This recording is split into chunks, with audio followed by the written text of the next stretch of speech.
শিশুর জিহ্বা কিভাবে পরিষ্কার করবেন? শিশুর জিহ্বা পরিষ্কার করতে নিচের ধাপগুলো অনুসরণ করতে পারেন। প্রয়োজনীয় জিনিসপত্র: ১.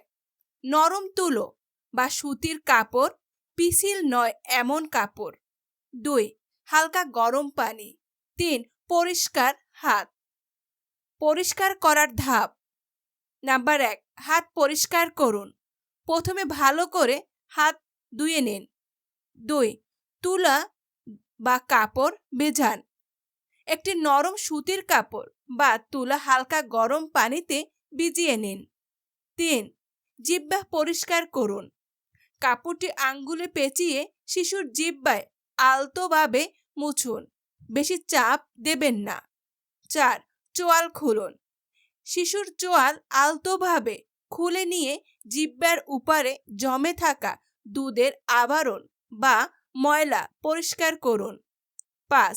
প্রতিদিন অভ্যাস করুন। প্রতিদিন সকালে ও রাতে একবার করে এটি করতে পারেন। সতর্কতা: শক্ত কিছু ব্যবহার করবেন না। যদি জিহ্বার ময়লা বেশি জমে থাকে এবং তোলা না যায়, তবে শিশুর চিকিৎসকের পরামর্শ নিন। শিশুর জিহ্বায় সাদা আবরণ দেখা গেলে, যা তুলো দিয়ে পরিষ্কার হয় না, তবে এটি ফাঙ্গাস হতে পারে। এক্ষেত্রে চিকিৎসকের পরামর্শ নেওয়া খুবই জরুরি। আপনার শিশুর জিহ্বায় সাদা ফাঙ্গাস কিছু দেখা যায় কিনা কমেন্টস করে জানাবেন।